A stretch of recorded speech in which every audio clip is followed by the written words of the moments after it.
Semana agradezco enormemente al diputado Rubén Moreira, coordinador de los diputados del PRI, que nos acompaña aquí en este espacio. ¿Cómo estás, tus diputado? órdenes. ¿Cómo te va? Bien. ¿Qué tal esta canción de Miquel Laura? Oye, estaba pensando cómo en las radiodifusoras de los pueblos, de las ciudades, de provincia, debe haber grandes discotecas, grandes conjuntos de discos, ahorita que lo que dijiste, de discos de vinil guardados, porque esa era la forma en la cual el programador estaba dándonos pues música. Tenía que tener mucha destreza, hacer sus listas, y aquellos programadores fabulosos que decían, usted pídame la canción que quiera, y le podían pedir cualquiera. Claro, y ahí estaban y todas, ahí estaban ¿no? ellos con eso. Ojalá y no se pierdan, ojalá y se rescaten más ahora que se pueden hacer, pues ya digitalizar todo eso. Claro, pero nada como tenerlos en vinil. Y bueno, pues sí, las estaciones radiofónicas como nosotros tenemos el resguardo de todo este material, y además aquí en Grupo Fórmula también a través del catálogo de Orfeón, que es gigantesco y riquísimo. ¿Te puedo presumir de una de mi tierra? A ver, por favor. XCKS, La Voz del Tiempo. En AM, hace muchísimos años, yo creo que hoy ya está está en FM, era experta en rock. Y tenían todo, y tenían su estudio para que llegaran los artistas. Estamos hablando de los 50, de los 60, yo nací en el 62, tampoco más para atrás. Pero ahí está esa radiodifusora y era ese tipo de cosas. Y yo recuerdo haber entrado y pues lleno de discos por todos lados. Así es una maravilla. Hasta el olor se Sí. te queda ahí, y es muy, muy característico de Y estos en lugares. Monclova, don Melchor Sánchez de la Fuente. Ajá. El primer periodista mexicano que transmitió en Estados Unidos. Ah, esa no me la sabía. Melchor Sánchez. Siempre traes un dato, diputado Moreira. Allá en San Antonio, en las primeras estaciones donde se hablaba en español. Primero que habló en español en una televisora en español. En Texas, en San Antonio. Texas, en San Antonio, Texas. Ahí cerca del Álamo, nomás para que se acuerden. Ahí hay una frase, ¿no? Que dice... Remember el Álamo, esa no Remember el Álamo. la decían a nosotros porque Santana les ganó. Pero ese era territorio de Coahuila, ya ni me cuentes, porque a mí para eso es un dolor enorme. Era territorio de Coahuila, Texas. Coahuila y Texas, así se llamaba el estado, gracias a don Miguel Ramos Arizpe. Y bueno, pues ahí está como a través de las guerras silenciosas y del intervencionismo, Texas se separa de Coahuila, por lo tanto de México, para formar una nación independiente. ¿Cuál independiente? Se anexó al poquito tiempo a los Estados Unidos. A los exactamente 11 años se anexó, y eso empieza con Alexander von Humboldt, que viene a México, con todo respeto para el que lo admire, el gran espía del siglo XVIII-XIX, que recorre América, viene a México, hace 30 tomos sobre su informe y le dice al mundo lo que hay acá. Porque Humboldt llegaba y decía, mira qué bonito es Guanajuato, pero tiene tantas minas, tanto mineral, tiene unos soldados aquí, producen esto. Y cuando va de nuevo hacia Alemania, lo paran en Estados Unidos. Y no quiero mentir, pero creo que Jefferson se queda con una parte de sus documentos de lo que era México. Y la codicia del mundo se despierta sobre las naciones del sur, en este caso sobre nosotros. Y hablando de intervencionismo, y hablando de guerras silenciosas, y hablando de manuales de justo la expansión de los imperios, como sucedió con el arrebato de primero Texas y luego más de la mitad del territorio nacional. El resto de una manera alevosa. Se quedaron con todo el resto, ¿verdad? Que donde iba Nuevo México, Arizona, California, una parte de Utah. Nevada completa. Hay que recordar que el primer cartografía de la bahía de Vancouver la hicieron novohispanos. Así es. Novohispanos. Y pues la ambición de las 13 colonias de llegar al otro lado del mar, pues se cumplió. Y lo hizo un señor que se llamaba Polk. Y su foto está hoy de nueva cuenta en la Casa Blanca. Así es. La pidió el señor presidente Trump, que se la llevaran del Capitolio a la Casa Blanca. A través del Tratado de Guadalupe Hidalgo, después de que invadieron territorio nacional, y bueno, dicen que por unos centavos, sí, llevaron más de la mitad del territorio nacional, fue por la paz, porque era un ejército muy beligerante en nuestro territorio. Y ahí se firma este Tratado de Guadalupe Hidalgo, en el cual Santana ni intervino. Él estaba en Cuba persiguiendo a una señorita. Seguramente jugando gallos, porque le gustaba jugar gallos. Pero además, pues sí, pasó por malos gobernantes, es cierto, pero es por un expansionismo que venía también y que llegó hasta las Filipinas con William McKinley, el personaje que admira el presidente Trump. Nada más ni nada menos, ir llegando directo al presidente Trump. El acuerdo que alcanza el gobierno en México, la presidenta Sheinbaum, el pasado jueves, a un día de que se impusieran estos aranceles que anunció Trump a todo el mundo. Y bueno, tenemos 90 días para continuar Yo creo que dialogando, ¿no? tenemos 90 días para que se siga negociando. ¿Qué me preocupa esa parte donde él dice las barreras no arancelarias? Porque cuando tú dices barreras no arancelarias, pues puede ser cualquier cosa. Puede ser desde está muy angosto el puente para pasar hasta quiero apertura en el área minera, por ejemplo. Entonces vamos a ver qué distingue ellos por barreras no arancelarias. Creo que fue un respiro para las y los mexicanos. Creo que hay que seguir trabajando en lo nuestro. Creo que es momento, yo le pido a la mayoría, me refiero a Morena, que ponga sobre la mesa también los temas legislativos para que los discutamos ampliamente. Es momento para que... Es fácil hablar de unidad, es difícil cuando nos sentamos en la mesa, ¿verdad? Pero hay espacios que tenemos que trabajar en las cámaras. La bicameral de Seguridad Nacional, Juan, tiene 3 años, creo, sin funcionar. Entonces, esos espacios, y si va a haber debate, que sean institucionales y poder, pues desde nosotros, contribuir a que las cosas salgan mejor. Oye, diputado, sí te quiero hacer esta pregunta porque estuviste publicando en redes sociales un periplo que hiciste por el Tren Maya, en donde, bueno, pues en tus videos se ve que está vacío. También te subiste al vagón de primera en horarios, no... A ver, déjame te digo. Porque Ricky Moreno, perdón, aquí nuestro compañero, se fue a recorrer el Tren Maya y me dice, no, sí hay gente, sí hay bastante gente, pero depende del horario y también de los vagones, porque el de primera, pues ese está más complicado. A ver, déjame te cuento. Por Primero, favor. yo hice el traslado que es Mérida-Campeche, en el horario estelar, que es en la noche del viernes, cuando en teoría regresa las personas que están en Mérida hacia Campeche.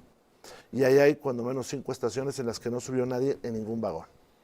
Ese tren solamente tiene 4 vagones. Hay de 2 tipos, de 4 vagones y de 7 vagones. ¿Qué dicen los números, las cifras del Tren Maya? Que se está subsidiando en un 95%. Tiene algunos problemas en la ruta que sea. Creo que falta promoción. Ok. Que falta promoción. En el primer video que yo subo son los 2 vagones que van al último del tren, y eso me permitió ver todo el tren. Ese tren, no contados no, porque pues hay gente que se baja rápidamente, pero ese tren llevaba cuando mucho un 10%. Sí hay y debe de haber rutas estelares, y también hay que decirle a él que no hay que confundir los lugares donde se juntan 2 rutas. Por ejemplo, Escárcega. Si tú vas a la estación de Escárcega, que está en el centro de Escárcega, pues puedes ver que hay gente. Sí, porque ahí se juntan 2 trenes que son algo así como 12 vagones. Ok. Pero ese iba vacío. Y te voy a decir cuál. El de Bacalar, Chetumal, iba vacío. ¿Y qué me preocupa? Que llegas primero en vehículo que en carro, que en el tren. O sea, la persona que me fue a dejar a Bacalar me dejó ahí y se fue él en el carro y me esperó en Chetumal. Ok. ¿Qué creo que debe hacer el gobierno? Una muy buena promoción y una muy buena alianza con los tour operadores de la Para región. que se difunda más el tren. Sí, por ejemplo, usted quiere ir por ejemplo, deberían de promoverse en el extranjero esta. Claro. Es Chetumal, Palenque. Sí. Pero con muchos extranjeros, porque ahí te paras en Calakmul, en Balamcú, y te vas y te paras a Palenque. No, es una joya el trayecto. Nos queda un minutito y medio, doctor Rubén Moreira. Oye, ¿por qué Alejandro Moreno va a Estados Unidos a acusarnos de cosas que faltan pruebas, ¿no? Si tiene alguna denuncia el dirigente del partido, ¿por qué no va a la fiscalía? Ya la puso aquí. Pero pues con pruebas, con elementos, que nos diga exactamente cuáles son las relaciones. A ver, tuvo una conferencia de prensa, ya la puso aquí. Perdón, pero no estamos moviendo el proyector a otro lado para el proceso de desafuero que hay en la Cámara de Diputados, que se mueva la atención. No, creo que no, y déjame te digo, cada vez que Laida Sansores va a dar un informe, hace una sorpresa de estas. Porque Laida Sansores es una de las grandes responsables de que no funcione el Tren Maya. No hay promoción a Calakmul. Laida Sansores ayer dio su informe, hoy no hizo coreografía, porque la vez anterior hizo coreografía, y no pudo decirnos por qué el PIB de Campeche se cayó un 16%, No, por qué la inseguridad creció de Campeche. Del día que ella entró, que por cierto a ella no le entregó Alejandro Moreno, sino le entregó el hoy embajador en República Dominicana, porque creció la inseguridad en un 30%. Entonces siempre hace esto Laida Sansores. Entonces tú dices que no es un distractor que vaya a No, Estados Unidos no es un Alejandro distractor. Moreno. ¿Y las pruebas? Dio conferencia de prensa, ya las entregó ahí en la fiscalía. Y Anímate. En la conversión nos cae la pausa.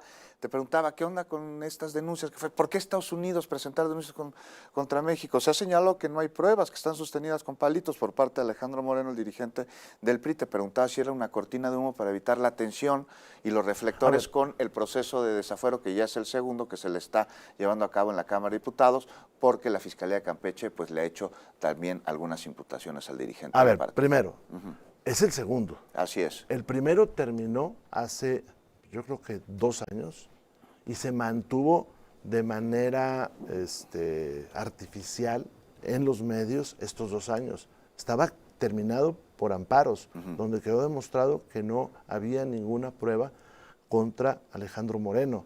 Y sin embargo se mantuvo.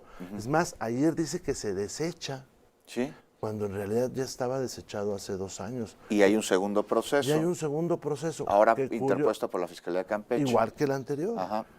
donde nosotros tenemos claro que no hay ninguna prueba ni hay ningún ilícito. Y además que se arma otra vez presionando a personas para que hagan declaraciones, que se saca, y se lo digo a Laida, se saca los días del informe en los mismos momentos que Laida vive una gran crisis por la censura que está haciendo para el señor Jorge González Valdés, que es un periodista, que ahora tiene que tener una persona aquí. Oye, bueno, pero también, y tú sabes que soy el primero en estar en contra de la censura, yo viví exiliado varios años justo por censura, pero este sujeto no deseó que Laida Sansores terminara en un hospital, o sea, porque la libertad de expresión tiene un límite que es cuando vulneras los derechos y la dignidad de otra persona, ¿no? Sí, pero Laida, yo sí vi la caricatura y sí era muy agresiva, ¿no? Como ha habido muchas, pero déjame te cuento, el problema de Campeche es que Laida utiliza a tribunales locales, incluso para burlar a los jueces de amparo.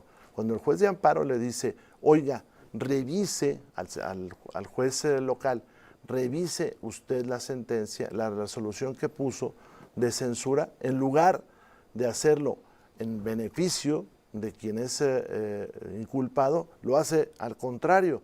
Pero no solamente eso, no se van solamente sobre el periodista, se van sobre todo el medio de comunicación. Yo creo que esto es peligroso, porque a lo que quieren es que el medio de comunicación deje de transmitir. Medios de comunicación, por cierto, Juan, que en Campeche ya no existen de manera impresa, ya todos son electrónicos. Todos son Sí, electrónicos. todos son electrónicos, pero hay una persecución ahí de Laida hacia los medios. Y el diálogo, Alejandro Moreno va a Estados Unidos, presenta una denuncia, sí perdona, pero sí me recordó a la Comisión de Miramar, hay que ver que sustente bien la Comisión de Miramar fue los otra cosa, elementos. y eso, pero te digo que me recuerda, bueno, que me pero te digo recuerda. que no. Que es como si te presente los digo, elementos eso me recuerda que Juárez probatorios. y el ¿Qué? Tratado Maclean Ocampo, ¿verdad? No, son otra cosa. El diálogo, abrir un diálogo, que no haya tanta beligerancia. Yo creo que eso, nosotros estamos por el diálogo, en el pasado lo hemos tenido, pero no hay un diálogo de la Secretaría de Gobernación para ningún tipo, y no me refiero al tema de Pero Alejandro. es que cómo va a haber diálogo si también van a Estados Unidos a acusar sin pruebas. También fue Andrés Manuel. ¿A Estados Unidos? Sí, claro, y hay fotos de él ahí entrando a la ONU, a la oficina del alto comisionado de Andrés Manuel, que luego, por cierto, no le hacía caso a la oficina del alto comisionado, pero bueno, esa es otra historia. Pero yo creo que es importante dialogar en todos los temas de la nación, y si no hablamos de todos los temas de la nación, pues sí es muy difícil que podamos construir puentes entre nosotros. Ahí está. Bueno, pues, diputado Moreira, en verdad, muchísimas gracias por habernos acompañado. Señor locutor de Mónica Bell, porque andaba más o menos por esos tiempos, ¿eh? Señor locutor de Mónica, ¿es la canción que nos estás pidiendo? Sí, pues es que tú estabas con Mickey Laurent. Claro, más o estamos menos. poniendo música de playa. Ah, música de de playa. playa, de- No, ¿qué pues playa? mi Matamoros, querido. Mi Matamoros querido de Rigo Tobar. De Rigo Tobar. ¿Cómo te voy a olvidar? Bueno, vamos con más información. Muchas gracias y seguimos discutiendo la próxima semana, ¿no?